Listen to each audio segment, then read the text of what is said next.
மத்தேயு எழுதிய சுவிசேஷம் 7ஆம் அதிகாரம் 7வது வாக்கியம். மத்தேயு எழுதிய சுவிசேஷம் 7வது அதிகாரம் 7வது வாக்கியம். வாசிங்க. கேளுங்கள், கேளுங்கள், அப்பொழுது உங்களுக்கு கொடுக்கப்படும். அப்பொழுது கொடுக்கப்படும். தேடுங்கள், தேடுங்கள், அப்பொழுது கண்டடைவீர்கள். அப்பொழுது கண்டடைவீர்கள். தட்டுங்கள், தட்டுங்கள், அப்பொழுது உங்களுக்கு திறக்கப்படும். அப்பொழுது உங்களுக்கு திறக்கப்படும். கைகளை உயர்த்தி ஒரு அல்லேலூயா, அல்லேலூயா.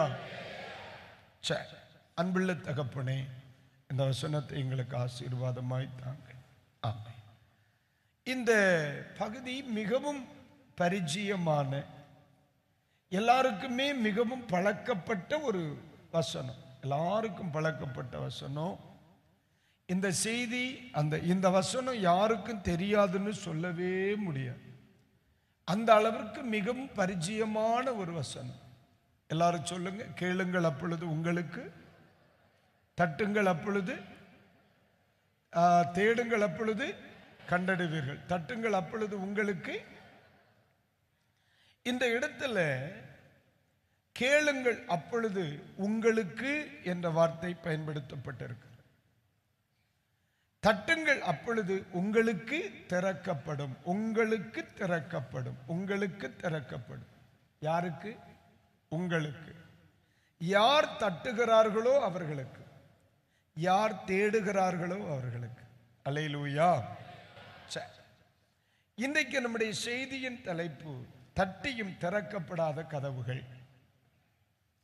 ஆண்டவர் இயேசு சொன்னார், தட்டுங்கள், அப்பொழுது திறக்கப்படும் என்று.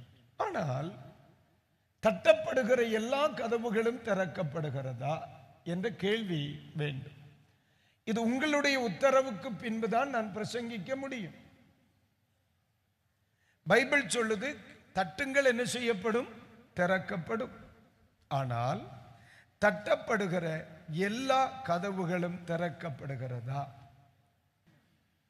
நான் தட்டுறது சித்தந்தான். ஏன்னா அவர் தானே சொன்னார், தட்டுங்கள், அப்பொழுது உங்களுக்கு திறக்கப்படும். அப்ப தட்டுறது சித்தந்தான். என்னை நோக்கி கூப்பிடு, நீ அறியாததும் உனக்கு எட்டாததுமான பெரிய காரியங்களை. அப்ப தட்டுறது சித்தந்தான். என்னுடைய சுயம் எல்லாம் ஆண்டவர் சொன்னா தட்டு, நான் திறப்பேன். ஆனா ரொம்ப நாளா தட்டுறனே, நான் மட்டும் ரொம்ப நாளா தட்டுறனே, இன்னும் திறக்கவே மாட்டேங்குது என்று சொல்லுகிற ஒரு வருத்தம் நமக்குள் வருகிறது. இந்த இடத்துல வருத்தம் அல்ல வரவேண்டியது, நம்ம கொஞ்சம் பரிசோதனை செய்ய வேண்டியது இருக்கிறது. நம்ம என்ன செய்யணும்? கொஞ்சம் பரிசோதனை செய்யணும். இது திறக்கும் கதவுகள் தானா? இது நான் தட்ட வேண்டிய கதவு தானா? இப்படி தட்டினால் போதுமா? கொஞ்சம் திறக்கப்படாத கதவுகளுக்கு முன் நிற்கிறவர்கள் இன்று பகல் வேளை சற்று சுய பரிசோதனை செய்ய வேண்டிய அவசியம் இருக்கிறது. இன்றைக்கு பகல் வேளை நம்ம எல்லாம் ஸ்கேன் எடுக்க போறோம். நம்ம எல்லாம் என்ன செய்ய போறோம்? ஸ்கேன் எடுக்க போறோம். ஒருவேளை கதவில் பிரச்சனையா, தட்டுகிற எண்ணில் பிரச்சனையா? கதவை தட்ட சொன்னவரில் பிரச்சனையா, அல்லது தட்டி கொண்டிருக்கிற எண்ணில் பிரச்சனையா? அழகா நம்முடைய ஆவி, ஆத்தும, சரீரத்தை ஒன்று ஸ்கேன் எடுக்கணும். சில சொல்லுவாங்க, அந்த அளவுக்கு வேண்டாம், எக்ஸ்ரே போதும். எக்ஸ்ரே போதும். என்னவோ நம்மால முடிஞ்ச அளவிற்கு தம்பி ஒன்று சுய பரிசோதனை செய்யணும். காரணம், இனி அதிக காலங்கள் இல்லை தட்டுவதற்கு. அல்லேலூயா. இனி அதிக காலங்கள் இல்லை தட்டுவதற்கு. என்றைக்கும் இந்த அளவிலான ஆராதனை என்றும், இந்த அளவிலான ஆவிக்குரிய நிலை என்றும் இப்படிப்பட்ட சுமூகம் இருக்கும் என்று நினையாதிருங்கள். நம்மை சுற்றும் நடக்கும் நிகழ்வுகள் மணவாளன் துரிதமாய் வந்து விடுவார் என்று சொல்லுகிற மணி ஓசையை ஒலிக்க செய்கிறது. அல்லேலூயா. ஈராக்கிலே யுத்தம், இஸ்ரவேலில் யுத்தம், அமெரிக்காவில் யுத்தம், துபாயில் யுத்தம், அரபு நாடுகளில் யுத்தம், இதெல்லாம் நீங்க கேட்கும் பொழுது ஆமென், ஒன்று புரிந்து கொள்ள வேண்டும். இதுவரை தட்டி கொண்டிருந்தேன், இனி தட்டுவதற்கு அதிக காலம் இல்லை என்று எனக்கு தோன்றுகிறது. இனி என்றும் இப்படிப்பட்ட ஆராதனை இருக்குமா இவைகளெல்லாம் பார்க்கும் பொழுது இயேசு சொன்னார், மணவாளன் சமீபித்து வந்துவிட்டார் என்பதை சபை அறிந்து கொள்ள வேண்டும்.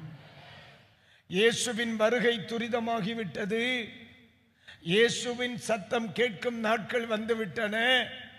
இன்னும் நான் கரிசனையற்ற ஒரு நபராக இருக்கக்கூடாது. நான் என்னை சுயபரிசோதனை செய்து தன்னைத்தானே சோதித்தறிந்து அந்த கதவைக்குள் பிரவேசித்தாக வேண்டும் என்று பரிசுத்த ஆவியானவர் நம்மை உற்சாகப்படுத்துகிறார், உணர்வடைய செய்கிறார். அல்லேலூயா. தட்டியும் திறக்கப்படாத கதவுகள். ஏன் சில கதவுகள் தட்டியும் திறக்கப்படவில்லை என்று பரிசுத்த ஆவியானவர் எனக்கு படிப்பித்த சில காரியங்களை துரிதமாய் உங்களுக்கு சொல்லுகிறேன். இனி 45 நிமிடங்கள் இருக்கிறது. ஒன்று, விசுவாசம் இன்றி தட்டப்படும் கதவுகள். பாயிண்ட் நம்பர் 1, தட்டுகிறேன் ஆனால் திறக்கும் என்ற விசுவாசம் என்னில் இல்லை. ஆண்டவர் சொன்னார் தட்டு திறக்கும். ஆனா தட்டுகிறவனுக்குள் விசுவாசம் செயல்பட வேண்டியது அவசியம் என்று கர்த்தர் சொல்லுகிறார். சீக்கிரமா 2-3 வசனம் எழுதுங்க மக்களே. எபிரெயர் 11:6, 4ஆம் அதிகாரம் 1-2 வசனங்கள், 3ஆம் அதிகாரம் 19ஆம் வசனம். 11:6, 4ஆம் அதிகாரம் 1-2 வசனங்கள், 3ஆம் அதிகாரம் 19ஆம் வசனம். சீக்கிரமாய் இந்த வசனங்களை பிள்ளைகள் வாசிப்பார்கள். விசுவாசம் இல்லாமல் தேவனுக்கு பிரியமாய் இருப்பது கூடாத காரியம். அப்ப ஆண்டவர் தட்ட சொன்னார், நான் தட்டி கொண்டிருக்கிறேன். சில கதவுகள் திறக்கப்படாததற்கு காரணம் தட்டி கொண்டிருக்கிறவனுடைய விசுவாச பலகீனமாகவும் இருக்கலாம். என்னுடைய விசுவாசம் பலகீனமாய் இருக்குமானால் நான் தட்டுகிற கதவு திறக்க தாமதிக்கும் என்பதை மறந்துவிடக் கூடாது. அடுத்த வசனத்தை ஒன்று கவனிங்க. ஆனபடியினாலே அவருடைய இளைப்பாறுதலில் பிரவேசிப்பதற்கு ஏதுவான வாக்குத்தத்தம் நமக்கு உண்டாயிருக்க, வாக்குத்தத்தங்கள் நமக்கு உண்டாயிருக்க உங்களில் ஒருவனும் அதை அடையாமல் பின்வாங்கி போனவனாக காணப்படாதபடிக்கு பயந்திருக்க கடவோம். கைகளை உயர்த்தி வரலேலூயா. எப்ப திறக்கப்படும் என்ற வாக்குத்தத்தம் இருந்தும் ஏன் திறக்கப்படவில்லை? அடுத்த வசனம் படிங்க. ஏனெனில் சுவிசேஷம் அவர்களுக்கு அறிவிக்கப்பட்டது போல நமக்கும் அறிவிக்கப்பட்டது. கேட்டவர்கள் விசுவாசம் இல்லாமல் கேட்டபடியால் அவர்கள் கேட்ட வசனம் அவர்களுக்கு பிரயோஜனப்படவில்லை. ஒரு அல்லேலூயா சொல்லுங்க. வாக்குத்தத்தம் இருந்தும் வசனம் பயன்படவில்லை. அதற்கு என்ன காரணம்? கேட்கிறவர்களுக்குள் என்ன இல்லை? விசுவாசம் இல்லை.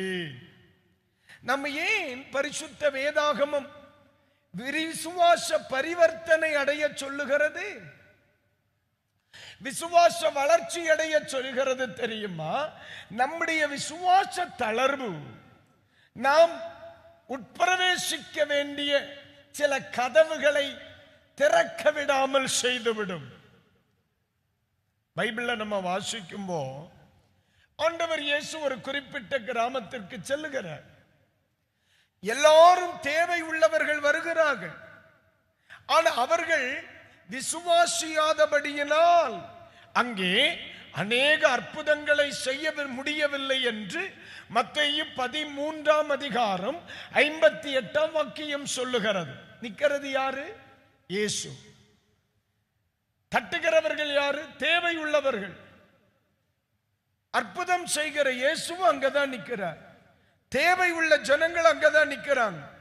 ஆனா அந்த இடத்துல என்ன நடைபெறவில்லை? அற்புதம் நடைபெறவில்லை. காரணம் என்ன? அந்த வசனத்தை படிக்கும் பொழுது அவர்கள் விசுவாசிக்கவில்லை.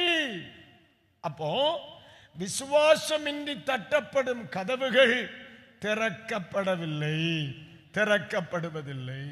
ஆமென். அப்ப என் அன்புக்குரியவர்களுக்கு பரிசுத்தாவியானவர் இந்த காலை பொழுதிலே மிக தெளிவாய், பகல் வேளை மிக தெளிவாய் சொல்லுகிற வார்த்தை, பிள்ளைகளே, தட்டு விசுவாசத்தை ஒன்று கூட வளர பண்ணுங்கள். உங்கள் விசுவாச ஜீவிதத்தை ஒன்று கூட வளர பண்ணுங்கள். காரணம், வாக்குத்தத்தம் இருந்தும் அதிலே பிரவேசிக்க முடியாமல் போவதற்கு மனிதனுடைய அவிவிசுவாசமும் விசுவாச குறைவும் விசுவாச தளர்வும் ஒரு தடையாய் இருப்பதினால் நீங்களும் நானும் அந்த ஆசீர்வாதத்தை இழந்து விடாதிருக்க நம்ம விசுவாசத்தில் வளர கர்த்தர் கிருபை தருவாராக. அல்லேலூயா. தட்டியும் திறக்கப்படாத முதல் கதவு எது? விசுவாசமின்றி தட்டப்படுகிற கதவுகள். எல்லாரும் சொல்லுங்க, விசுவாசமின்றி தட்டப்படுகிற கதவுகள். அதனால இந்த செய்தியை கேட்கிற எல்லாருக்கும் நான் சொல்லுவேன், தட்டுகிறதல்ல பிரதானம், தட்டுகிறவனுடைய விசுவாசம் பிரதானம். பைபிள் சொல்லுது, விசுவாசம் உள்ள ஜெபம் பிணியாளியை ரட்சிக்கும். உங்களில் ஒருவன் வியாதிப்பட்டால் சபையின் மூப்பர்களை வரவழைப்பானாக, அவர்கள் வந்து அவனுக்காக எண்ணெய் பூசி ஜெபம் பண்ண கடவர்கள், ஜெபம் பண்ண கடவர்கள்.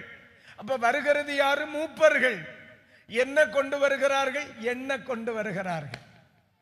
ஆனா நீங்க நல்லா கவனிக்கணும், வருகிற மூப்பனிலும் அல்ல, தடவுகிற எண்ணெயிலும் அல்ல, அந்த மனிதனில் வெளிப்படுகிற விசுவாசம் தான் அற்புதம் செய்கிறது. அல்லேலூயா. ஐயோ, மூப்பர் வந்து ஜோம் பண்ணி, பைபிள் சொல்லுது, எண்ணெய் பூசினாலும் சரி, இயேசுவ மாதிரி உமிழ்நீர் பூசினாலும் சரி, விசுவாசம் இல்லை என்றால் ஒன்றுமில்லை. அப்ப பைபிள் சொல்லுது, அநேக தட்டியும் திறக்கப்படாத கதவுகளுக்கு ரகசியம் விசுவாசமின்றி தட்டுகிறதினால். ஆகவே ஒரு மனுஷன் ஆண்டவரை பார்த்து சொன்னா, என் விசுவாசம் வர்த்திக்கும்படி செய்யும். எல்லாரும் அந்த வார்த்தையை சொல்லுங்க, என் விசுவாசம் வர்த்திக்கும்படி செய்யும். ஒரு அல்லேலூயா. Are you understand? ஓகே, ஒரு அல்லேலூயா சொல்லுங்க. இரண்டாவது, தட்டியும் திறக்கப்படாத கதவுக்கு இரண்டாவது ரகசியம் 1 யோவான் 5ஆம் அதிகாரம், 1 யோவான் 5ஆம் அதிகாரம் 14ஆம் வாக்கியத்தை ஒன்று படிங்க, எழுதுங்க. நாம் எதையாகிலும் அவருடைய சித்தத்தின்படி கேட்டால், எதையாகிலும் அவருடைய சித்தத்தின்படி கேட்டால் அவர் நமக்கு செவி கொடுக்கிறார் என்பதே அவரை பற்றி நாம் கொண்டிருக்கிற தைரியம். இந்த பாயிண்ட் ஒன்னு எழுதுங்க. தவறான நோக்கத்தோடு தட்டப்படும் கதவுகள், தவறான நோக்கத்தோடு தட்டப்படும் கதவுகள். ஏன் சில கதவுகள் திறக்கல தெரியுமா? நோக்கம் சரி கிடையாது, தட்டுகிறவர்களின் நோக்கம் சரி கிடையாது. அதனாலதான் ரொம்ப வருஷமா தட்டியும் அந்த கதவு என்ன செய்யல? திறக்கப்படவில்லை. பைபிள் சொல்லுது, நாம் எதையாகிலும் அவருடைய சித்தத்தின்படி கேட்டால். ஆனா அவருடைய, இப்ப தங்கச்சி சொல்லுச்சு, நான் தட்டுகிறது சித்தம்தான், ஆனா எதற்காக தட்டுகிறேன்? என்னுடைய தட்டுதலின் நோக்கம் என்ன? அங்க ஒரு வார்த்தை இருக்கு, அவருடைய சித்தத்தின்படி. ஒரு அல்லேலூயா. அப்ப இந்த வார்த்தை எனக்கு ஒரு பாடம் கற்றுக் கொடுத்தது. அவன் தட்டுகிறவன் தேவ சித்தத்திற்கு தன்னை ஒப்புக் கொடுத்தவனாக இருக்க வேண்டும். புரியுதா? தேவனுடைய சித்தத்திற்கு தன்னை ஒப்புக் கொடுத்தவனாக இருக்க வேண்டும். ஆண்டவர் ஒரு மனுஷனுக்காக தட்டுதலுக்காய் திறக்க வேணுமானால், தட்டுகிற மனுஷன் தன்னை, தனது வாழ்வை, தன் சுபாவத்தை, தன் ஜீவியத்தை தேவனுடைய சித்தத்திற்கு ஒப்புக் கொடுத்தவனாக நிக்கணும். கதவுக்கு முன்னால நிக்கிறவன் யாரா நிக்கணும்? தேவ சித்தத்துக்கு ஒப்புக் கொடுத்தவனா. ஆனா ஒரு 2 பேரை உங்களுக்கு நினைவுபடுத்தட்டா? தலைப்பு என்ன சொன்னேன்? தவறான நோக்கத்தோடு தட்டப்படும் கதவுகள். ஒரு முறை கூட சொல்லுங்க, தவறான நோக்கத்தோட. இந்த கதவுகள் எல்லாம் நமக்கு சர்ச்சில் 13 கதவுகள் உண்டு. இந்த 13 கதவுகள் யாருக்கு வைக்கப்பட்டிருக்கிறது? உள்ளே வருவதற்கு. இதிலே நல்லவர்களும் வரலாம், தீயவர்களும் வரலாம். நாம் ஏன் இரவு நேரங்களில் இதை பூட்டுகிறோம்? தீயவர்கள் வந்துவிடக் கூடாது என்பதற்காக. அப்ப சரியான நோக்கம் உடையவர்களுக்கு இந்த கதவு என்ன செய்யப்படும்? ஹலோ, உங்களுக்கு போர் அடிக்கா? நீங்க ஒரு மாதிரி பார்த்தீங்கன்னா எனக்கு போர் அடிக்கும். சரியான நோக்கத்தோடு வருகிறவர்களுக்கு தான் இந்த கதவு. திருடர்களுக்கு அல்ல, திருடர்களுக்கு அல்ல. நல்ல நோக்கத்தோடு வந்த உங்களுக்கும் எனக்கும் தான் இந்த கதவு வைக்கப்பட்டிருக்கிறது. அப்படியானால் சரியான நோக்கத்தோடு வராதவர்கள், சரியான நோக்கத்தோடு தட்டாதவர்களுக்கு கண்டிப்பா இந்த கதவு என்ன செய்யாது? திறக்காது. பைபிள்ல தவறான நோக்கத்தோட தட்டுன நிறைய பேர் இருக்கலாம். என் சிந்தனைக்கு வந்த 2 பேரை சொல்லவா? எடுங்க பார்க்கலாம். கர்த்தருக்கு ஸ்தோத்திரம். மத்தேயு சுவிசேஷம் 10ஆம் அதிகாரத்தில் 29ஆம் வசனத்தில் ஒருத்தன் இயேசுவின் இடத்துல பேசுகிறான். எதுக்கு பேசுறான் பாருங்க. மத்தேயு 10:29 எடுங்க மக்களே. 2 மனுஷர் 2 மனுஷர் ஜெபம் பண்ணும்படி தேவாலயத்துக்கு போனார்கள். ஒருவன் பரிசேயன், மற்றவன் ஆயக்காரன்.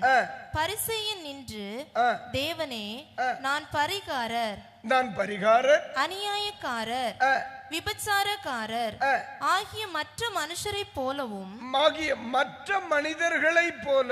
இந்த ஆயக்காரனை போலவும்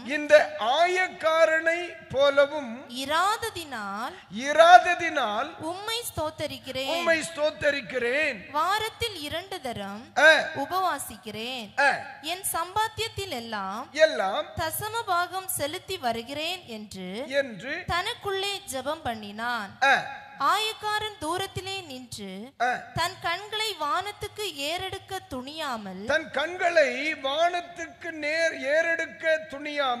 தன் மார்பிலே அடித்துக்கொண்டு தேவனே பாவியாகி என் மேல் கிருபையாயிரும் என்றான். கைகளை உயர்த்தி ஒரு அல்லேலூயா சொல்லுங்க. அல்லேலூயா. இந்த இடத்துல நீங்க கவனிங்க. இயேசு ஒருத்தர் 2 பேர் ஆலயத்துக்கு வராங்க.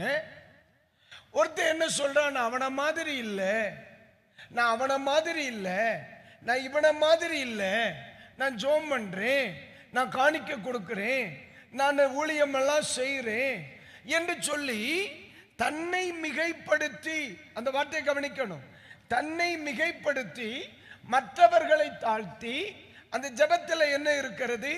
தன்னை தான் உயர்த்துகிற ஒரு கேரக்டர் அங்க இருக்கு. அந்த வார்த்தையை கவனிச்சு வச்சிங்களா? அடுத்த வசனத்தில் இயேசு இன்னொரு வார்த்தையை சொல்லுவார், படிங்க.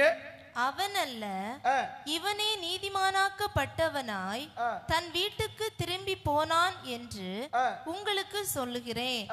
ஏனெனில் தன்னை உயர்த்துகிறவன் எவனும் தாழ்த்தப்படுவான். அவன் தன்னை உயர்த்துகிறவன் எவனும்,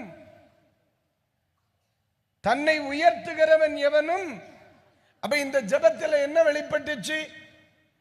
கர்த்தரை உயர்த்த வேண்டியவேம்மா, இவன் ஜெபத்தில் போய் யாரை உயர்த்திட்டு இருக்கிறான்? தன்னை உயர்த்தி கொண்டிருக்கிறான். தட்டுகிற நோக்கம் சரியில்லை.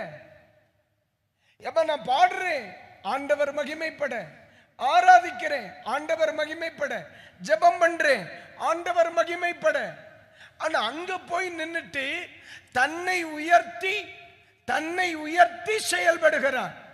அதுதான் தவறான நோக்கம். நம் ஆலயத்திலே ஆண்டவர் அழகாய் சொல்லுகிறார், தன்னை தாழ்த்துகிறவன் உயர்த்தப்படுவான். இவன் எதுக்கு போய் நிற்கிறான்? தன்னை உயர்த்தும்படி.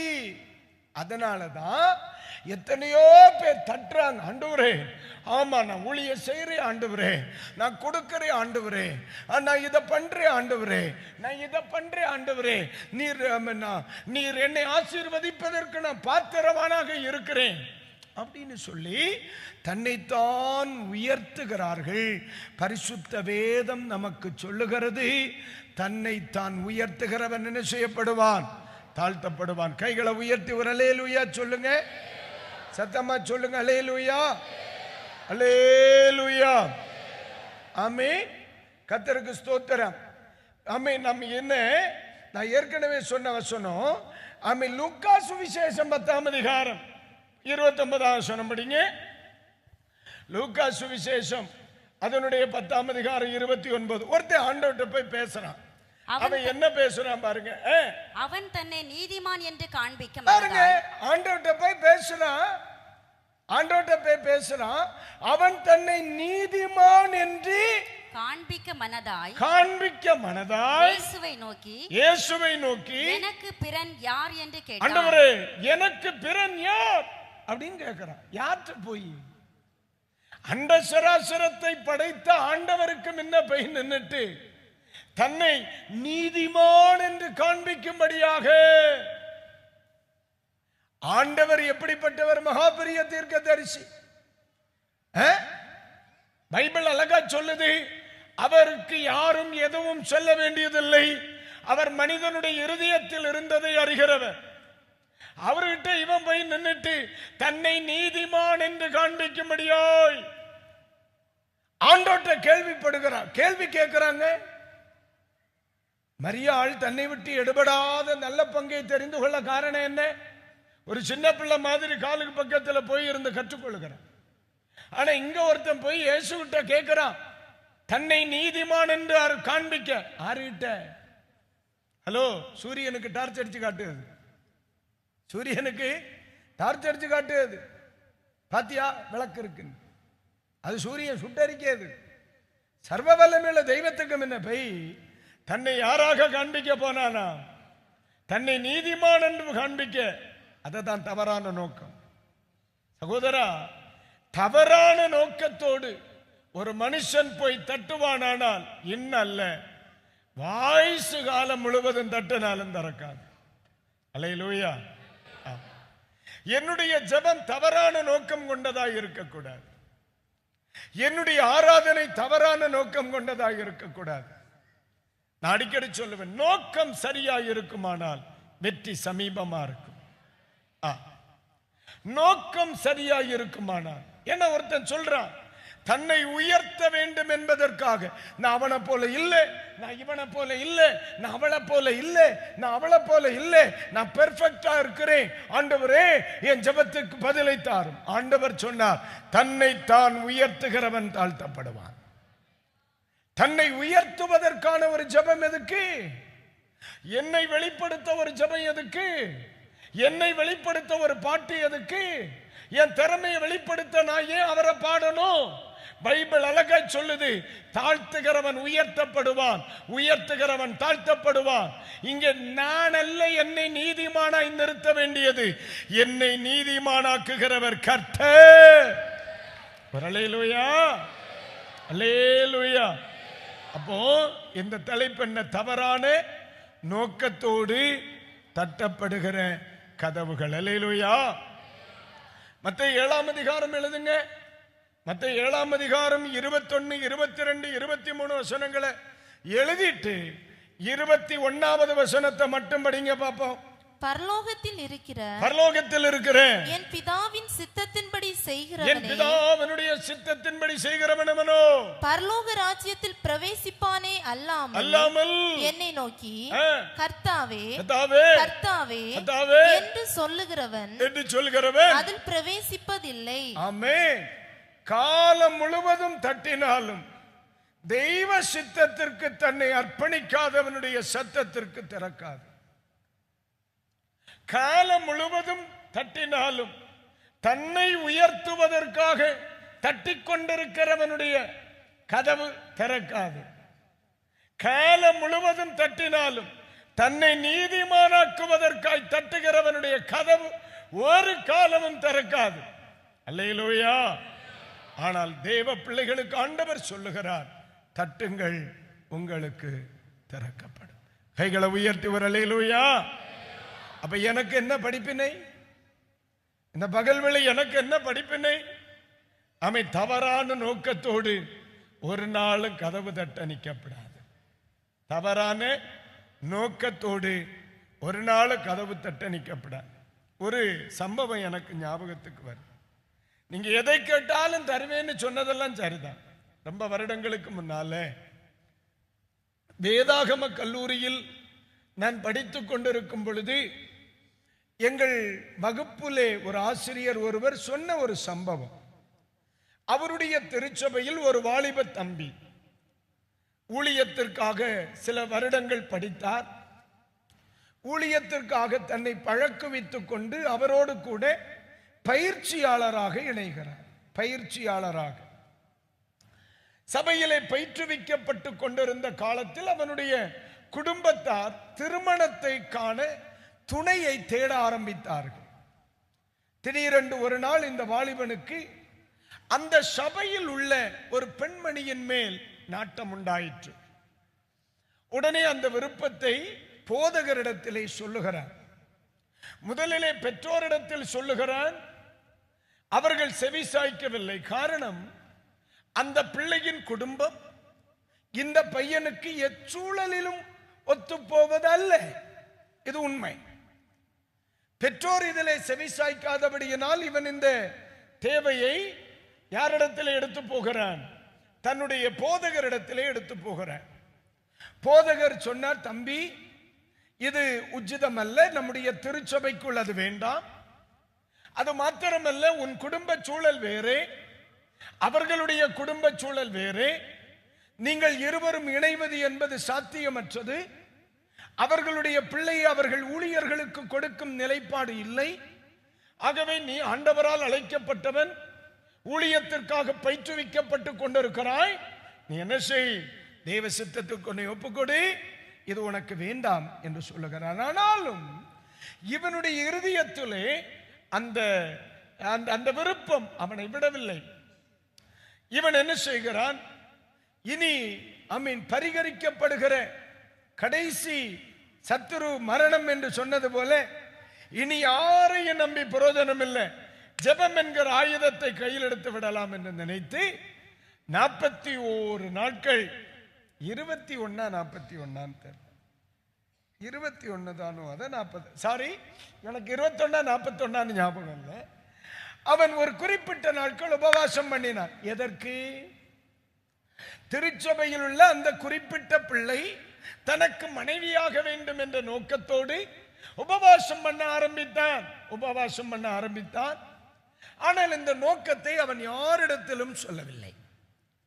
ஆமா, பாஸ்டர்ட்ட போய் நான் இந்த பிள்ளைக்காக நான் 40 days பிரேயர் பண்ண போறேன், 21 days பிரேயர் பண்ண போறேன்னு சொன்னா அவர் புடதியில தட்டிப்பிடுவார். ஏன்னா எங்க வாத்தியார் அவ்வளவு மோசமான மனுஷன், அவ்வளவு ரொம்ப ஸ்ட்ரிக்டா இருப்பார். அது பிரசங்கத்தில் போட்டு உரிச்சு எடுத்துருவார். அதனால கண்டிப்பா அவர்கிட்ட சொல்லல. ஆனா இவன் ஜெபத்தில் அதை ஆடி பிடிச்சிடலாம். என்ன பைபிள் சொல்லுது? எதை கேட்டாலும். ஆனா இங்க ஒரு வார்த்தை இருக்கு, தவறான நோக்கத்துடன் தட்டும்னால் அந்த கதவு திறக்காதுன்னு பிள்ளைக்கு தெரியல. ஜோம் பண்ணா ஒரு நாள் போச்சு, 5 நாள் போச்சு, 10 நாள் போச்சு, 15 நாள் போச்சு, 20 நாள். நான் எனக்கு 40 20 நினைவில்லை, நான் 20ன்னே சொல்றேன். நாளைக்கு 21 நாள்னு வைங்க. ஆமே, தோத்திரம். முந்தின நாள் 20வது நாள் ராத்திரியிலே அவன் ரூம்ல பயங்கர அடாபுடால்னு சத்தம், பயங்கர சத்தம். இதுவரைக்கும் அழுது ஜெபம் பண்ணது கேட்டு, இதுவரையில் கண்ணீரோட ஜெபம் பண்ண சத்தம் வெளியே கேட்டு, இதுவரைக்கும் பாடின சத்தம் வெளியே கேட்டு, இன்னும் ராத்திரி அம்மை தோத்திரம் என்ன சத்தம் கேட்குது? அம்மை கட்டளை தூக்கி கீழே போடுகிறது, மேசையை மறைச்சு கீழே போடுகிறது, டமால் டிமில்னு சவுண்டு கேட்டு உடனே எல்லாரும் தட்டு பார்க்கறாங்க. கதவை திறக்கல. 1 மணி நேரத்துக்கு மேல படாத பாடுபட்டு பக்கத்து வீட்டுக்காரங்க எல்லாம் வந்து கதவை உடைச்சி பையனை பார்த்தா அம்மை தோத்திரம் கட்டலுக்கு மேல கிடந்த அந்த அம்மை மெத்த இருக்குல்ல எல்லாம் கிழிச்சு போட்டிருக்கு, தலைவாணியை கிழிச்சு போட்டிருக்கு, அந்த பெட்ஷீட்டை கிழிச்சு போட்டிருக்கு, கட்டில தலைகீழா போட்டிருக்கு, ரூம்ல கிடந்த எல்லாம் டிஸார்டரா கிடக்கு. பையன் என்ன ஆயிட்டான் தெரியுமா? பாதிக்கப்பட்டுருச்சு, மனநிலை பாதிக்கப்பட்டது. கையையும் காலையும் கட்டி எங்க கொண்டு போனாங்க? ஆஸ்பத்திரிக்கு கொண்டு போனாங்க. ஏற்கனவே வசதி தான் குறைவா இருந்து இப்ப பயமண்டலாய் போன. அதுக்கு காரணம் என்ன? தட்டுகிறது தவறல்ல, நோக்கம் சரியா இருக்கணும். அல்லேலூயா. ஐயா, என்னுடைய நோக்கம் தவறு, என்னுடைய நோக்கம் தவறு, என் குடும்பத்தின் நோக்கம் தவறு. என்னை நீதிமான் என்று காண்பிக்க, என்னை தான் உயர்த்த, தேவனுடைய சித்தத்திற்கு என்னை ஒப்புக்கொடாமல் தவறான நோக்கத்தோடு நான் போராடி கொண்டிருப்பேனே ஆனால், தவறான நோக்கத்தோடு நான் கதவை தட்டுவேனே ஆனால், வேதம் சொல்லுகிறது அந்த கதவு திறக்கப்படாது. காரணம், தேவ சித்தம் செய்கிறவர்களுக்குத்தான் கர்த்தருடைய கதவு திறக்கப்படும். ஒரு அல்லேலூயா. அதான் பைபிள் சொல்லுது, என்னுடைய பிதாவின் சித்தத்தின்படி செய்கிறவன் எவனோ அவன் பிரவேசிப்பானே அல்லாமல், கர்த்தாவே கர்த்தாவே என்று சொல்லுகிறவன் அதிலே பிரவேசிப்பது இல்லை. பக்கத்தில் கைப்பிடி சொல்லுங்க, சரியான நோக்கமுடையவர்களாக இருங்கள். அல்லேலூயா. இதை சொல்லும்போ இன்னொரு பாயிண்ட் கூட சொல்லுகிறேன். இச்சையை நிறைவேற்றுவதற்காக தட்டப்படும் கதவு. அடுத்த பாயிண்ட் என்ன? எழுதுங்க. இச்சையை நிறைவேற்றுவதற்காக தட்டப்படுகிற கதவு. நான் ஏற்கனவே சொன்னது இதுக்கு ஒத்து போகும். அதனாலதான் இந்த பாயிண்ட உடனே தார். சரியான நோக்கம் இல்லை. சரியான நோக்கம் இல்லை என்ற வார்த்தைக்கு என்ன அர்த்தம்? தன்னை நீதிமான் என்று காண்பிக்க. 2, தன்னை உயர்ந்தவன் என்று காண்பிக்க அவன் தட்டி கொண்டிருக்கிறான். ஆண்டவர் சொன்னார், இல்லையப்பா, இந்த கதவு திறக்காது. இன்னொருத்த வருகிறான். எதுக்கு தெரியுமா? தன்னுடைய இச்சையை நிறைவேற்ற. இப்ப நம்ம படிச்சோம் இல்ல, அந்த பிள்ளை எனக்கு வேணும், அந்த பிள்ளை எனக்கு வேணும், அந்த பிள்ளை எனக்கு வேணும், எனக்குத்தான் வேணும். தருவீராக எக்ஸ்ட்ரா வரும். நான் இன்னைக்கு பகல் வேளை உங்களுக்கு சொல்லுகிறேன், மனிதன் தனது இச்சையை நிறைவேற்ற ஆண்டவருடைய கதவை தட்டுவானானால் அது இன்றல்லது நாளை ஆபத்தாய் முடியும் என்பதை சபை மறந்துவிடக் கூடாது. அல்லேலூயா சொல்லுங்க. அல்லேலூயா. இப்ப ஒருவேளை ஜெபம் கேட்கிற மாதிரி இருக்கும், இப்ப ஒருவேளை ஜெபம் கேட்கிறது மாதிரி இருக்கும். ஏன்னு கேளு, ஆண்டவர் இஸ்ரவேல் ஜனங்களை ரொம்ப அழகா கானானுக்கு நேர அழைத்து வருகிறார். வனாந்தரத்தில் வரும் பொழுது அவர்களுக்கு நான்வெஜ் சாப்பிடணும்னு ஆசை வந்துச்சு. அவர்கள் கேட்டார்கள், எப்பவுமே ஒரே மன்னா, அது ரொம்ப சிரமமா இருக்கு. நாங்கள் எகிப்திலே கிடைத்த தோத்திர நான்வெஜ்ஜுக்காக ஏங்குகிறோம், புடலங்காவுக்காக ஏங்குகிறோம், தடியங்காவுக்காக ஏங்குகிறோம். அப்படியெல்லாம் பைபிள்ல இல்ல, நான் உங்களுக்கு புரியுற மாதிரி சொல்லுதேன். அல்லேலூயா. அப்படியெல்லாமாவா இருக்கு அப்படின்னு நீ கேட்டப்பட இவர்களுக்கு என்ன வருது? எகிப்தில் உணவின் மேல் நாட்டம் வருது.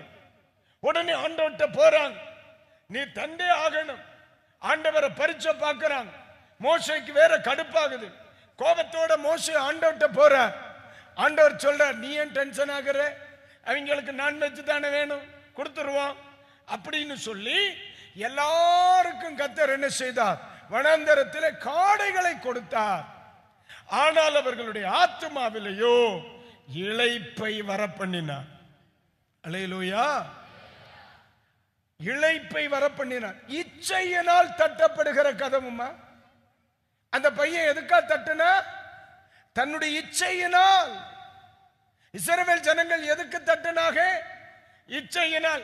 ஆண்டவர் தூதர்கள் துண்ணும் உணவை எனக்கு தந்திருக்கிறார், இனி சில காலங்கள் கொடுத்தானே, அப்புறம் நம்ம என்ன வேணாலும் சாப்பிடலாம். எகிப்த மாதிரி கிடையாது. கானான்ல நாட்டு பறவைகள் காட்டு பறவைகள் எல்லாம் உண்டு, நாட்டு மிருகங்களும் உண்டு, காட்டு மிருகங்களும் உண்டு. அடிச்சு அப்படி தகர்த்தரலாம் நம்ம அப்படின்னு கொஞ்சம் பொறுமையா இருந்திருக்கலாம் இல்லையா? ஆனா என்ன செய்தாங்க? இச்சையினால் அவர்களுக்கு பிரஷர் ஏறிட்டு. எதனால பிரஷர்? அல்லேலூயா. தூங்குகிறவர்கள் ஏதாவது வெளிப்பாடு வைத்திருப்பீர்கள். ஒரு சிலரை பார்த்தேன். கூட்ட முடிவிலே நான் உன்னிடத்தில் கேட்கிறேன், நீ கண்ட வெளிப்பாடை அறிய. யாக்கோபு எழுதிய நிருபம் 4ஆம் அதிகாரம் எடுங்க. யாக்கோபு எழுதிய நிருபம் 4ஆம் அதிகாரம் எடுங்க. அதுக்கு ரெஃபரன்ஸ் எடுங்க. 3வது வசனம் படிங்க பார்க்கலாம். நீங்கள் விண்ணப்பம் பண்ணியும் உங்கள் இச்சைகளை நிறைவேற்றும்படி நீங்கள் தட்டியும் உங்கள் இச்சைகளை நிறைவேற்றும்படி செலவழிக்க வேண்டுமென்று உங்கள் இச்சைகளை நிறைவேற்றும்படி செலவழிக்க வேண்டும் என்று தகாத விதமாய் விண்ணப்பம் பண்ணுகிறபடியினால் பெற்றுக்கொள்ளாமல் இருக்கிறீர்கள். கைகளை உயர்த்தி வரலேலூயா. அந்த வசனத்தை எல்லாரும் சேர்ந்து படிங்க. நீங்கள் தம்பி படியம்மா, நீங்கள் விண்ணப்பம் பண்ணியும் உங்கள் இச்சைகளை நிறைவேற்றும்படி செலவழிக்க வேண்டும் என்று தகாத விதமாய் விண்ணப்பம் பண்ணுகிறபடியினால் பெற்றுக்கொள்ளாமல் இருக்கிறீர்கள். அப்ப ஏன் கதவு திறக்கல்ல?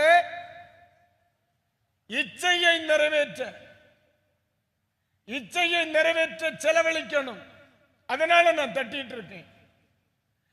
தேவனுடைய சித்தத்தை நிறைவேற்றணுமா, இச்சையை நிறைவேற்றணுமா? நான் விரும்புறது வரணும், அடையாம விட மாட்டேன். கண்டிப்பா காலம் வரைக்கும் அடகாப்பு தான் நடக்கும். அல்லேலூயா. யாக்கோபு 1ஆம் அதிகாரம் 14ஆம் வசனம். அவனவன் தன் சுய இச்சையினாலே இழுக்கப்பட்டு சிக்குண்டு சோதிக்கப்படுகிறான். கைகளை உயர்த்தி ஒரு அல்லேலூயா. அப்போ என் அன்புக்குரியவர்களே, எந்த கதவு திறக்காது? இச்சையினால் இச்சையை நிறைவேற்ற தட்டப்படுகிற கதவுகள் திறக்காது. அதனாலதான் பைபிள் சொல்லுது, சித்தத்துக்கு ஒப்பு கொடு, இச்சையை நிறைவேற்ற. அப்ப நம்ம ஏற்கனவே பிரசங்கம் என்ன சொல்லுது? ஆண்டவர் மன விருப்பங்களை நிறைவேற்றுகிறவர். அப்ப ஆண்டவர் நிறைவேற்றுகிறவர் தான். அதுல தேவனுடைய சித்தம் மறைந்திருக்கிறதா? அப்ப இன்றைக்கு பகல் வேளை கர்த்தர் நமக்கு படிப்பிக்கிற ஒன்று, ஒரு மனுஷன் இச்சையை நிறைவேற்றுவதற்காக தட்டினால் அந்த கதவு என்ன செய்யாது? ஒருவேளை நீங்கள் தட்டி கொண்டிருக்கிற கதவுகள் திறக்கப்படாததற்கு இது ஒரு காரணமாக இருக்குமோ என்று கவனியுங்கள். ஒரு அல்லேலூயா. இப்ப எத்தனை பாயிண்ட் பார்த்திருக்கோம்? 3. 4வது, தகுதியற்றவர்களால் தட்டப்படும் கதவு. எழுதுங்க, தகுதியற்றவர்களால் தட்டப்படும் கதவு. தகுதியற்றவர்களால் தட்டப்படும் கதவு. கர்த்தருக்கு ஸ்தோத்திரம். நீதிமொழிகளின் புஸ்தகம் 28ஆம் அதிகாரம் 9ஆம் வாக்கியம். நீதிமொழிகளின் புஸ்தகம் 28ஆம் அதிகாரம் 9ஆம் வாக்கியம். வேதத்தை கேளாதபடி தன் செவியை விலக்குகிறவனுடைய ஜெபமும் அருவருப்பானது. பல முறை ஆண்டவர் இவனை ரட்சிக்கப்பட சொன்னார். ஆனா இவனுக்கு ரட்சிக்கப்பட மனசில்லை. தம்பி, இந்த தலைமுடிய ஒண்ணு நேர வெட்டுன்னு பல முறை சொல்லி இருந்து, ஆனா அவன் அதற்கு கீழ்ப்படியல. பாஸ்டர் சொல்லி பார்த்தா, அம்மா சொல்லி பார்த்தாங்க, அப்பா சொல்லி பார்த்தாங்க, பாட்டி சொல்லி பார்த்தாங்க, தன்னை விரும்புறவங்க எல்லாம் சொல்லி பார்த்தாங்க. ஆனா அவன் என்ன செய்யல? கீழ்ப்படியல. ஆனா இப்ப அவனுக்கு ஒரு தேவை வருது. தேவ சமூகத்துல போய், அப்பா நீர் ஏன் என்னை மறந்தி? உடனே ஆண்டவர் சொல்ல, உன்னை எப்பம்பல நினைச்சேன், நான் உன்னை மறக்க. உன்னை நினைச்சா இல்லையா உன்னை மறக்க முடியும்? உன்னை நான் எப்ப நினைச்சேன் மறக்க? வேதத்தை கேளாதபடி கீழ்ப்படியாம ஜீவிதத்தில் ஆனா போய் தட்டி நிக்கிற அற்புதம் நடப்பதாக பைபிள் சொல்லுது. தேவனுடைய பதில் கீழ்ப்படுகிறவனுக்குரியது. நான் போய் தட்டுறேன். தம்பி ஒன்னு புரிஞ்சுக்கோ, தனிச்சுமா ஒன்னு புரிஞ்சுக்கோ, ஜீவிதத்தில் கீழ்ப்படியாம இருக்கும்னா இந்த கதவு திறக்காது. அல்லேலூயா. அதான் பைபிள் சொல்லுது, நீதிமான் செய்யும் ஊக்கமான வேண்டுதல் மிகவும் பலனுள்ளது. மிகவும் பலனுள்ளது. அப்ப ஜெபம் அல்ல, ஜெபிக்கிறவனின் நீதி தேவை. இப்ப பல முறை தெய்வம் என்னோட வசனத்தின் மூலமாய் பேசினார், வார்த்தையின் மூலமா பேசினார். தேவனுடைய வார்த்தை எனக்கு வந்துச்சு, அதுக்கெல்லாம் நான் செவி கொடுக்கல. நான் இப்படித்தான் இருப்பேன், நான் இப்படித்தான் இருப்பேன், நான் இப்படித்தான் இருப்பேன்னு இருந்துட்டு இப்ப உன்னுடைய தேவை என்ற நிலை வந்தவுடனே, வியாதி என்ற நிலை வந்தவுடனே, பிரச்சனை என்ற நிலை வந்தவுடனே, எதிர்பார்ப்பு என்ற நிலை வந்தவுடனே தட்டுறதில்லை, சுத்தியல் கொண்டாக்காடி. இனி ஒரு வாரம் கூட திறக்கல என்ன, சில கதவெல்லாம் உடஞ்சே போகும், அவ்வளவு அடி. ஆண்டவர் சொல்லுகிற, மோனே சுத்தியலோ கூடமோ அல்ல, முதல்ல ஜீவிதத்துல கீழ்ப்படிதலை கற்றுக்கொள்ளடா, அப்ப இந்த நன்மையின் வாசல் திறக்கும். அதுவரை நடக்காது. தட்டுகிறவன் அவன் தகுதியற்றவனுடைய தட்டப்படுதல். ஆண்டவர் தெளிவா சொல்லுகிறார், வசனத்தை கேளாதவனுடைய ஜெபம், வசனத்தை கேளாதவனுடைய ஜெபம் ஆண்டவருக்கு அருவருப்பானது, கீழ்ப்படியாதவனுடைய ஜெபம் அவருக்கு அருவருப்பானது. அப்ப இன்றைக்கு பகல் வேளை எனக்கு சொல்லுகிறார், நீ தட்டுகிற கதவு திறக்கணும்னா உன்னுடைய கீழ்ப்படுகிற ஜீவிதத்தை ஒன்னு சரிபாருடி. அல்லேலூயா, சரிபாரு. ஜீவிதத்தில் கீழ்ப்படிதல் இல்லை, தட்டுக்கு ஒரு குறவும் இல்லை. இன்னைக்கு பலரும் தட்டி தட்டி தளர்ந்து போக காரணம் கொஞ்ச நாளா நான் ஆட்களை பார்க்க, சிலருக்கெல்லாம் பாஸ்டர் எலும்பு தேய்வுன்னு சொல்றாங்க. டாக்டர் சொன்னார், வீட்டில் சும்மா இருக்க அவளுக்கு ஏண்டா தேயுதுன்னு பார்த்தா எனக்கு இந்த பிரசங்கத்தோட தான் ஒரு பிடி கிடச்சு. இது தட்டுனதுல தேஞ்சதாக்கும், வேற ஒரு வேலையும் இல்லை. வேலைக்கு போகல, பார்னுக்கு போகல, ஒரு நேல்ஸா போகல, ஒரு அண்டி ஆபீஸுக்கு போகல, ஒரு ஆபீஸுக்கு போகல, ஒரு கம்ப்யூட்டருக்கு போகல, வீட்டில் இருக்கு. அவளுக்கு எப்படி இது தேஞ்சுன்னு பார்த்தா இது தட்டுனது. அப்ப இங்க தேஞ்சிருக்கு, இங்க தேஞ்சிருக்கு, இங்க தேஞ்சிருக்கு, இங்க தேஞ்சிருக்கு. முட்டியில நின்று தட்டுனது. பலர் இப்ப முட்டியில நின்று தட்டி தட்டி களைச்சு போய் இப்ப கிடந்தாக்கம் தட்டு டயர்ட. அப்பதான் தெரியுது, ஓஹோ இது தட்டியாக்கம் தேஞ்சதுன்னு. ஐயா, இது தட்டு தேஞ்செல்லாம் முறியாத வர திறக்காது. ஏன்னா நம்ம ஜீவிதத்தில் திறக்காததற்கு காரணம் ஜீவிதத்தில் உண்டான கீழ்ப்படியாமையாக்கும். பிள்ளைகளே, எங்கேயாவது நம்முடைய ஜீவிதங்களில் தேவனுடைய சமூகத்திற்கு கீழ்ப்படியாத எல்லைகள் இருந்தால் தட்டுனா திறக்காது. இனி திறக்கணும்னா இதுவரை நம்முடைய ஜீவிதத்தில் ஒரு கீழ்ப்படிதலை ஒன்று கவனிக்கலாம் இல்லையா?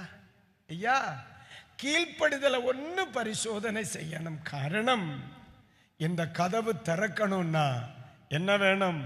கீழ்ப்படியணும். கைகளை உயர்த்தி ஒரு அல்லேலூயா. அப்ப இந்த கதவு திறக்க தகுதியானவன் யார்? கீழ்ப்படுகிறவன், வசனத்திற்கு கீழ்ப்படியணும்.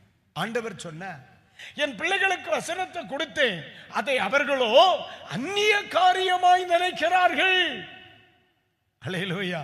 அலைது போனும் ஜோமனனும் கைத்தட்டனும் பாட்டு பாடணும் ஜோமனனும். ஆனா இதெல்லாம் செய்வதற்கு முன்னே ஆண்டவர் எதிர்பார்க்கிற கீழ்ப்படிதல் வரணும். கர்த்தருக்கு ஸ்தோத்திரம். இல்லைன்னு சொன்னா ஜீவித காலம் முழுவதும் மட்டம் கறங்கி போகும். பட்டம் கறங்கி. அவனை சொல்லட்டாமனே, எகிப்தில் இருந்து கானானுக்கு வெறும் 40 நாள் தான். நல்ல ஸ்லோவா நடந்தா 40 நாள். நடந்தது எத்தனை வருஷம்? 40 வருஷம். ஏன்? ஜீவிதத்தில் உண்டான கீழ்ப்படியாமை. மக்களே, நம்முடைய ஜீவிதத்தில் கீழ்ப்படியாமை இருக்கிறது வர கரங்கத்தான் செய்யும். 5 நாள்ல நடக்க வேண்டியது 50 நாளா நடக்கும். 50 நாள்ல நடக்க வேண்டியது 5 வருஷமா நடக்கும். காரணம் என்ன? ஜீவிதத்தில் கீழ்ப்படியாமையாக்கு ஒன்ன போட்டு வட்டம் கறக்குது. நம்ம என்ன, பிசாசு பயங்கரமா போராடுத. தெய்வ மக்களுக்கு ஜீவிதத்தில் அவனுக்கு என்ன வேலை? அவனுக்கு இடம் கொடுத்தா இல்லையா வருவான். அப்ப இன்றைக்கு பகல் வேளை கர்த்தர் சொல்லுகிறார், தகுதி இல்லாதவனுடைய தட்டுக்கு இந்த கதவை என்ன செய்யாது. கைகளை உயர்த்தி ஒரு அல்லேலூயா சொல்லுங்க, அல்லேலூயா. நேரம் சரியாக 1:09. அல்லேலூயா, அல்லேலூயா. 5வது பாயிண்ட். மொத்தம் 9 பாயிண்ட் இருக்கு இந்த வாரம். அடுத்த வாரம் போனா இன்னும் கூட வாய்ப்பு இருக்கு. ஆயத்தமின்றி தட்டப்படும் கதவு. ஆயத்தமின்றி தட்டப்படும் கதவு. எழுதுங்க தம்பி, எழுதுறீங்களா? ஆயத்தமின்றி தட்டப்படும் கதவு. எழுதும் மத்தேயு 25ஆம் அதிகாரம் 1 முதல் 12 வரை. மத்தேயு 25ஆம் அதிகாரம் 1 முதல் 12 வரை. ஆனா வாசிக்க வேண்டிய வசனம் 10-11 வசனங்கள். ஒண்ணு படிங்க பாப்போம். அப்படியே அவர்கள் வாங்க போன போது, அப்படியே அவர்கள் வாங்க போன பொழுது மணவாளன் வந்து விட்டார். ஆயத்தமா இருந்தவர்கள் அவரோட கூட கல்யாண வீட்டுக்குள் பிரவேசித்தார்கள். வீட்டுக்குள் பிரவேசித்தார்கள். கதவும் அடைக்கப்பட்டது. ஒரு அல்லேலூயா சொல்லுங்க. கதவு அடைக்கப்பட்டுச்சு. அடுத்த வசனம். பின்பு மற்ற கன்னிகைகளும் ஆண்டவரே ஆண்டவரே எங்களுக்கு திறக்க வேண்டும் என்றார்கள். எங்களுக்கு திறக்க வேண்டும் என்றார்கள். அடுத்த வசனம் என்ன சொல்லுது? அதற்கு அவர் உங்களை அறியேன் என்று. ஒன்னு எனக்கு எந்த பரிச்சயமும் இல்லைன்னு சொன்னார். கன்னிகைகள், கன்னிகைகள் இவர்களுக்கு யாத்திரை எங்க? மணவாளனை சந்திக்க. புறப்பட்டு எவ்வளவு நாளாச்சு? காலம் சொல்லல. நீங்க ரட்சிக்கப்பட்ட வருஷத்தை கணக்கில் எடுத்துக்கிடுங்க. நீங்க ரட்சிக்கப்பட்ட 1900 டேஷ் 2000 டேஷ்.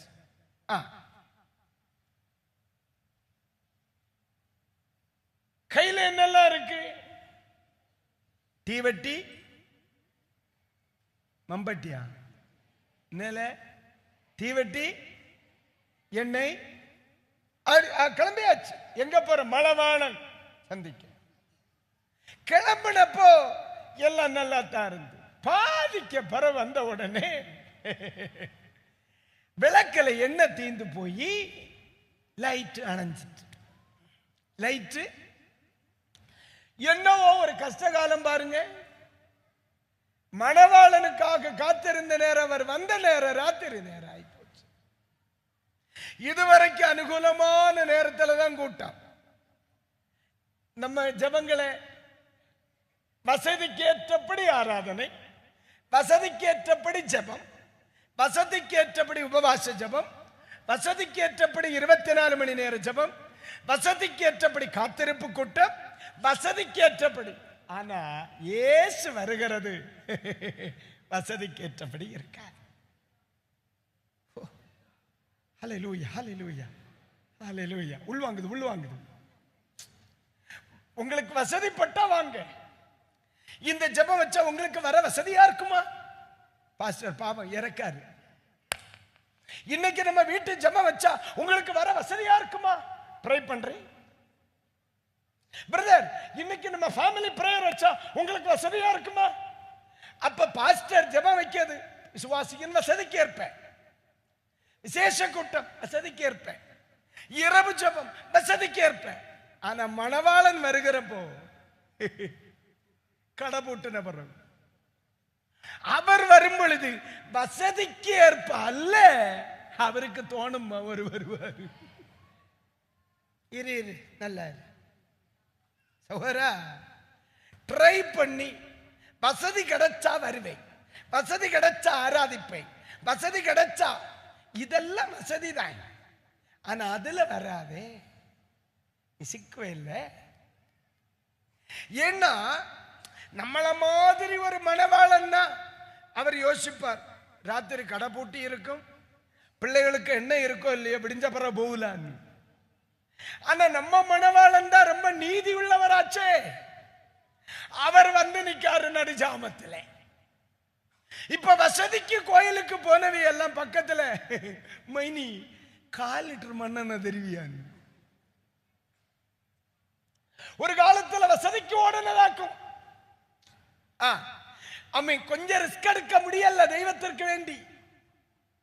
வசதி இல்லை, வாய்ப்புகள் குறைவு, எல்லா நாளும் கூட்டத்துக்கு வரதுக்குள்ள வசதி இல்லை. அப்ப இயேசு வரும்பமாயிலும் இருக்குமோ? அல்லேலூயா. பலரும் வசதிக்கு ஏற்றபடி பழவியாச்சு. ஆனா இயேசு வரும்போ அவர் அம்மை தோத்திரம் ஜெயராஜ், நான் வரலாம் என்று நினைக்கிறேன், உனக்கு வசதி இருக்கிறதா? மனோகரன், எஸ், நான் வரலாம் என்று நினைக்கிறேன், உனக்கு வருவதற்கு வசதி இருக்கிறதா? ஹலோ பிரியங்கா, தெரியாது, சுண்டக்கா தெரியும், வெண்டக்கா தெரியும், பிரியங்கா உண்டோ? பிரியங்கா, நான் மணவாளன் பேசுறேன். என்ன ஆண்டவரே, நான் வரலாம்னு நினைக்கிறேன், நான் வந்தா என் கூட வருவதற்கு வசதி இருக்கிறதா? இதுவரை பாஸ்டர் இப்படிதான் கூப்பிடுவார். வீட்டு கூட்டம் வச்சிருக்கேன், வர முடியுமா? ராத்திரி ஜெபம் இருக்கு, வர முடியுமா? கொஞ்சம் வேலை இருக்கு, வர முடியுமா? இப்ப மணவாளன் கூப்பிடுவார் நினைச்சேன்.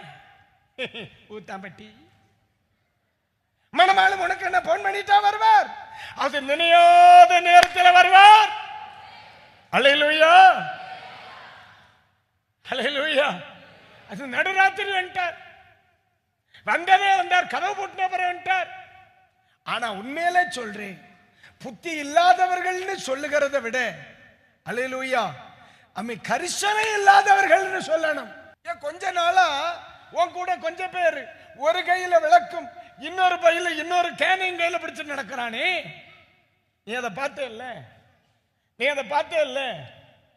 இதை ஏன் எக்ஸ்ட்ரா வச்சிருக்க? இது புள்ள எண்ணெய் இருக்கு, உன் முன்னாடி இருக்கு. சிலர் ஓடுறாங்க, ஜெபிக்கிறாங்க, கரிசனையோட இருக்கிறாங்க, ஆயத்தமா இருக்கிறாங்க. ஆனா நீ வெறும் விளக்கையும் கொண்டு நடக்கிற, வெறும் விளக்கையும் கொண்டு நடக்கிற. சகோதரா, இன்றைக்கு பகல் வேளை பரிசுத்த ஆவியானவர் சொல்லுகிறார், அல்லேலூயா, வசதிக்கு ஏற்ப வருகிறவன் மனுஷன், தேவன் தம்முடைய வேளையில் அவர் வெளிப்படுவார்.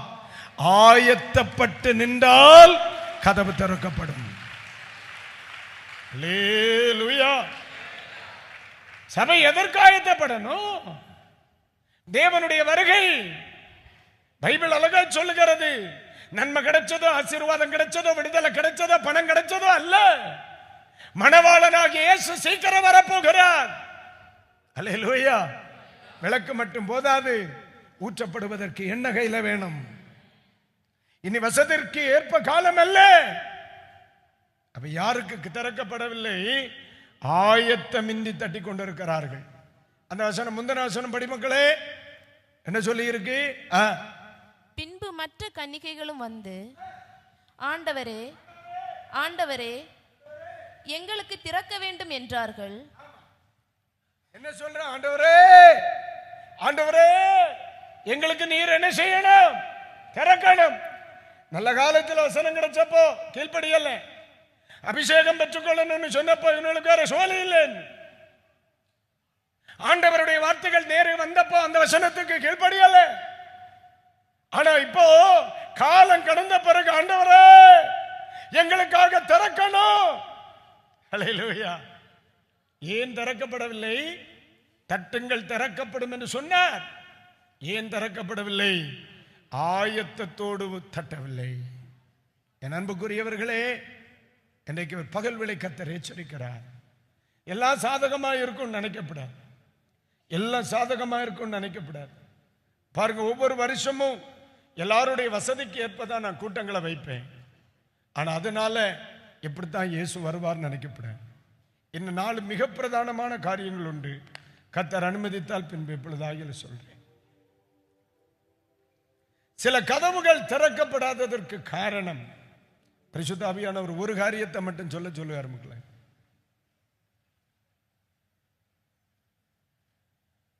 காலத்திற்கு முன் தட்டப்படும் கதவுகள். எழுதுங்க, டக்குன்னு போவோம். காலத்திற்கு முன் தட்டப்படும் கதவுகள். சில கதவுகள் குறிப்பிட்ட நாளுக்காக வைக்கப்பட்டிருக்கிறது. அந்த நாள் கரெக்டா அது நடக்கும். ஆனா நம்ம காலத்தை அறியாம 8ஆம் தேதி 10வது மாசம் திறக்க வேண்டிய கதவுக்கு முன்ன 3ஆம் தேதி 3வது மாசம் போய் நின்று தட்டிட்டு நிற்கும். ஆண்டவர் சொல்லுகார், காலம் வரலடே, சமயம் திறக்கும். நான் சொல்லுது எத்தனை பேர் புரியுது? அல்லேலூயா. காணா ஒரு கல்யாண வீட்டுல போய் தட்டுறாக, என் வேலை வரவில்லை, வேலை வரவில்லை. வேதத்தில் வாசிக்கும்போ 1 பேதுரு 5:6 சொல்லுகிறது, ஏற்ற காலத்தில் நான் உன்னை உயர்த்தும்படி அவருடைய பலத்த கரத்தின் கீழ் அடங்கியிரு. சில உயர்வுகள் எல்லாம் ஒரு காலம்தான் வரும், அது வரைக்கும் கொஞ்சம் வெயிட் பண்ணணும். விடுதலைகள் வரும், கொஞ்சம் வெயிட் பண்ணணும். மாற்றம் வரும், வெயிட் பண்ணணும். இதுவரை கர்த்தர் ஜீவனை தந்தார், கொஞ்சம் வெயிட் பண்ணு. ஒரு இரவு போதும் அற்புதமான விடுதலை நடக்க. ஒரு இரவு போதும், ஒரே இரவிலே பொழுது விடுகிறது போல் கர்த்தர் விடுதலை தருவார். ஒரே இரவு. அல்லேலூயா. ஆவியானவர் இந்த வார்த்தையை சொன்னார். அநேக தட்டிக்கொண்டே இருக்கிறான். நான் சொல்ல, இல்லப்பா நான் வருவேன், என் வேலை வரவில்லை, என் வேலை வரவில்லை. சில அற்புதங்கள் ஒரு காலத்துக்கு வைக்கப்பட்டிருக்கு, சில விடுதலைகள் ஒரு காலத்துக்கு வைக்கப்பட்டிருக்கு, சில மாற்றங்கள் சில காலத்துக்கு வைக்கப்பட்டிருக்கு. மணவாளன் வர வேண்டிய நேரத்தில் அவர் வருவார். அதே மாதிரி சில விடுதலைகள் வர வேண்டிய நேரத்தில் அது வரும். நீங்க நல்லா கவனிக்கணும். ஆண்டவர் 100வது வயசுல ஆபிரகாமுக்கு நன்மை செய்யணும்னு நினைச்சிருந்தார். ஆனா அதை யார்கிட்டையும் சொல்லல. ஆனா ஆண்டவர் வரும்பொழுதெல்லாம் ஆபிரகாம் ஆண்டவர்கிட்ட தட்டிக்கிட்டே இருந்தார். ஆண்டவரே, எனக்கு இன்னும் குழந்தை இல்லையே, எனக்கு இன்னும் குழந்தை இல்லையே, எனக்கு இன்னும் குழந்தை இல்லையே. ஆண்டவர் வரும்போதெல்லாம் ஒரு வார்த்தையை மட்டும் சொல்லுறேன், என்னைக்கு உனக்கு 100 வயசு வருமோ, அந்த கிழவிக்கு 90 வயசு வருமோ, அன்னைக்கு அவங்க குழந்தை பெறும் அப்படின்னு சொல்லி இருந்தா இவர் கதவையே மறந்துடுவார். அதனால ஆண்டவர் சொல்றது இல்லை. புரியல? ஆண்டவர் மட்டும் மக்களே 8வது மாசம் 10ஆம் தேதி நான் வருவேன், ஆயத்தப்படுன்னு சொன்னா 7ஆம் தேதி 8ஆம் தேதி 9ஆம் தேதி ஞானஸ்நான கூட்டத்துக்கு பகலமாத்தான் இருக்கும். இல்லையா? இல்லையா சகோதரி? 8வது மாசம் 10ஆம் தேதி நான் வருவேன்னு இயேசு சொன்னா, அந்த கடைசி வாரம் எப்படி இருக்கு நம்ம சபையில? அந்த தொட்டியில ஸ்நானம், அந்த தொட்டியில ஸ்நானம், கூடாப்புறைக்கு கரையா குளத்துல ஸ்நானம், பூங்கா குளமா அந்த குளத்துல ஸ்நானம், பாம்பூரி வாய்க்கால்ல ஸ்நானம். அந்த குளத்து பேர் நமக்கா யாரு இறங்கவா? நெட்டையா குளத்துல ஸ்நானம், சவக்கடல்ல ஸ்நானம், கொஞ்சம் விட்டா ஆத்திலேயே ஸ்நானம் நடக்கும்.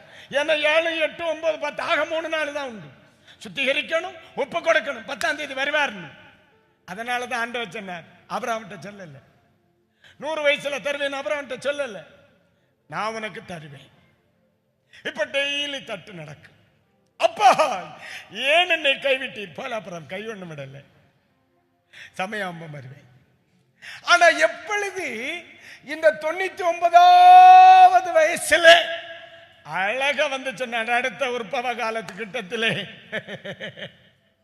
கிழவி அம்மாவா கரெக்டா வந்து சொல்லிட்டு போயிட்டார். அப்ப சில அற்புதங்கள் காலத்திற்காக வைக்கப்பட்டிருக்கிறது மக்களே. ஆண்டவர் கைவிட்டாரா? ஆண்டவர் மறந்தாரா? ஆண்டவர் உயர்த்தவில்லையே. ஆண்டவர் சொல்லுகிறார், ஆமை காலத்துக்கு முன் தட்டப்படுகிற கதவுகள் திறக்காது. உன்னை என்னைக்கு ரட்சித்தேனோ அன்னைக்கு உன்னை உயர்த்துவதற்கு ஒரு நாள், உன்னை ஆசீர்வதிக்க ஒரு நாள், உன்னை விடுவிக்க ஒரு நாள், உன்னை கனப்படுத்த ஒரு நாள் நான் நினைச்சிருக்கேன்.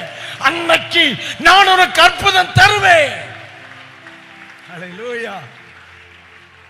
அந்த நாள் வரும் பொழுது ஆவியானவர் ரொம்ப தெளிவா பேச சொன்னார்.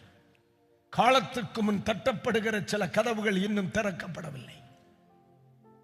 காலத்திற்கு முன் தட்டப்படுகிறது. ஆண்டவர் சொல்ல, இல்ல, நான் குறித்த ஒரு காலம் உண்டு. உன்னை உயர்த்த நான் குறித்த ஒரு காலம் உண்டு. உன்னை விடுவிக்க நான் உன்னை குறித்த ஒரு காலம் உண்டு.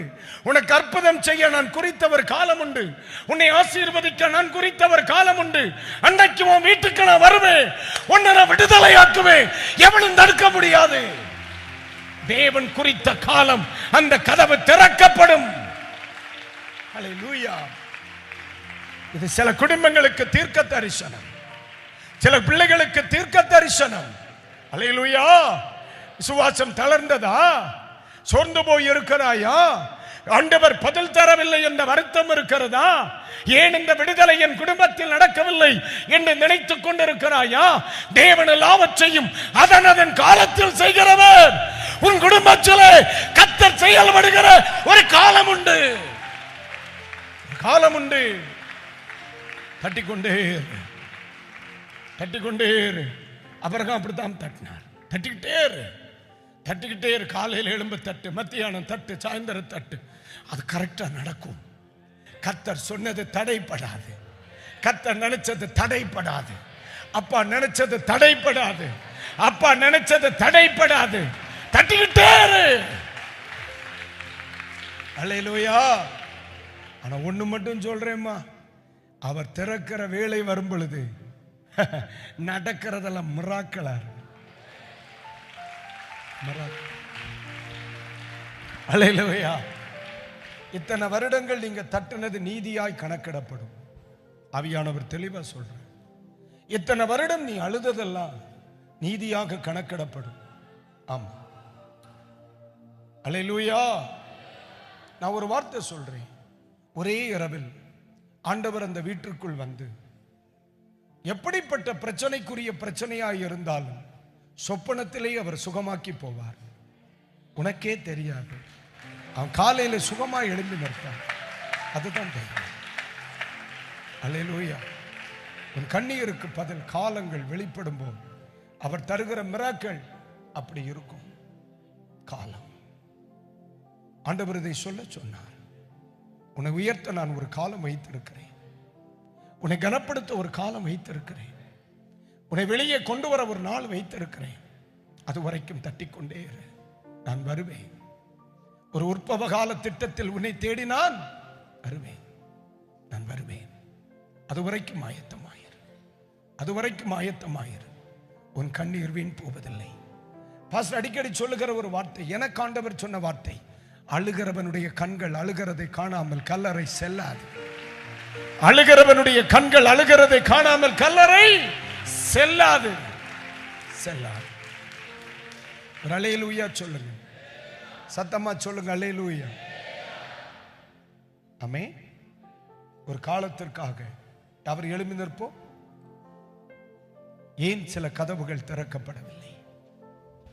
அந்த கதவுகள் சொல்லுகிறது, தட்டாதே, நிறுத்தாதே. அந்த கதவு சொல்லுது, நிறுத்தாதே, தட்டிக்கொண்டே இரு. எப்பொழுது என்று தெரியாது, ஆனா சீக்கிரமாய் திறந்து விடுவார். சீக்கிரமாய். பொழுது போயிற்று என்று நான் அறிவேன். ஆனால் என் ஆண்டவர் உங்களோடு இவைகளை பேச எனக்கு சொன்னார். என் அன்பு பிள்ளைகளே, ஆண்டவருடைய சமூகத்தில் வந்திருக்கிற உங்களுக்கு சொல்லுகிறேன், சில ஜெபங்கள் மிகவும் தாமதமாயிற்று. அநேக வருடங்களாய் நீங்கள் தட்டிக் கொண்டிருக்கிறீர்கள். பதில் வரவில்லை என்று சொல்லுகிற வருத்தம் உங்களுக்கு உண்டு. இன்றைக்கு சில காரணங்களை கண்டுபிடித்து இருக்கிறோம். இதுல எது காரணம் என்று நீங்கள் புரிந்து கொள்ள வேண்டும். ஒரே ஒரு கணம் உங்க 2 கைகளையும் பரலோகத்துக்கு நேராக உயர்த்தி, ஒரே ஒரு கணம் விசுவாசமின்மை ஒருவேளை இருக்குமானால் அந்த பகுதியை ஒன்று கட்டி எழுப்ப கர்த்தரிடத்திலே ஜெபியுங்கள். தவறான நோக்கங்கள் ஒருவேளை இருக்குமானால் இன்று உங்கள் இருதயத்தை செப்பனிடுங்கள். இச்சையை நிறைவேற்றுவதற்காக நீங்கள் தட்டிக் கொண்டிருந்தால் அது தேவையில்லை, விட்டுவிடுங்கள். தகுதியில்லாத ஒருவராக தட்டிக் கொண்டிருந்தால் தட்டுவதை நிறுத்திவிட்டு தகுதிப்படுத்த முயற்சியுங்கள்.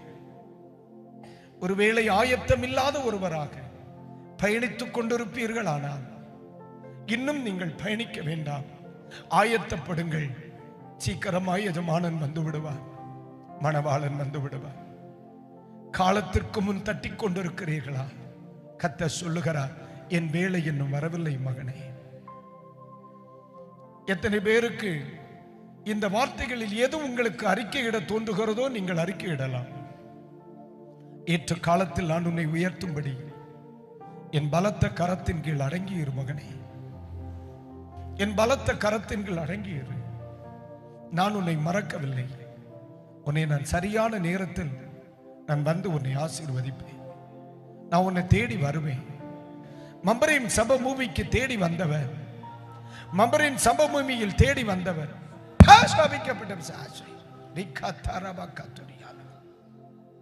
மம்பரின் சபபூமியில் தேடி வந்தவர்